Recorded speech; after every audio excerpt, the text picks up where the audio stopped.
Pemerintah menyiapkan skenario untuk pemulangan warga negara Indonesia dari luar negeri di tengah wabah corona.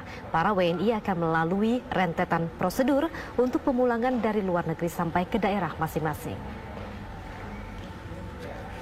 Berdasarkan rapat terbatas Presiden melalui telekonferensi kemarin, Menko Bidang Pendidikan Manusia dan Kebudayaan Muhadjir Effendi menjelaskan skenario pemulangan warga negara Indonesia. Setiap WNI akan menjalani pemeriksaan terlebih dahulu di luar negeri dan para WNI ini yang terbagi di dalam 4 kategori. Pertama, yang bekerja di daratan dengan segala latar belakang, terutama dari Malaysia. Kedua, anak buah kapal, khususnya kapal pesiar. Ketiga, kelompok jamaah tabligh Indonesia yang saat ini berada di India. Dan keempat, WNI umum yang akan masuk ke Indonesia.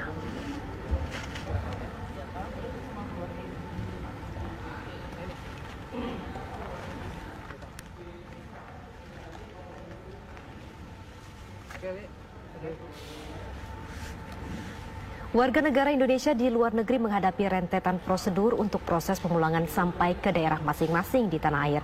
WNI yang bekerja di Malaysia termasuk dalam skenario tersebut. Reporter kami, Dimas Purnomo, berada di Kuala Lumpur dengan laporan langsungnya. Dimas, seperti apakah kondisi para warga negara Indonesia saat ini?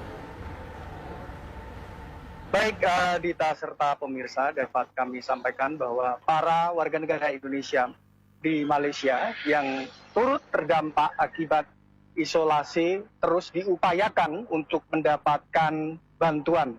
Selain dari pihak Kedutaan Besar Republik Indonesia di Kuala Lumpur, sejumlah ormas dan paguyuban Indonesia di Malaysia juga memberikan bantuan sembako bagi para TKI yang terdampak isolasi nasional.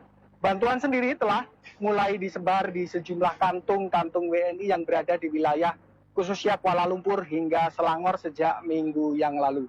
Bantuan sembako yang diberikan adalah hasil patungan dari anggota organisasi masyarakat atau paguyuban hingga donatur baik perusahaan Indonesia yang ada di Malaysia maupun donatur perorangan. Penyalurannya pun sempat agak lancar di minggu yang lalu, namun beberapa hari belakangan penjagaan yang cukup ketat diperketat, terutama di ruas-ruas jalan lintas negara bagian agak membuat para relawan tersebut cukup kesulitan dalam memberikan bantuannya. Setelah kemarin diajukan permohonan berupa pengiriman nota diplomatik dari pihak Kedutaan Besar Republik Indonesia di Kuala Lumpur kepada pemerintah Malaysia guna memperlancar mobilitas para relawan ormas atau paguyuban, mulai hari ini para relawan yang bertugas akan turut diiringi pihak aparat setempat di mana mereka akan menyalurkan bantuan. Langkah pemerintah Malaysia ini wajib diapresiasi di tengah kondisi para warga negara Indonesia yang membutuhkan bantuan.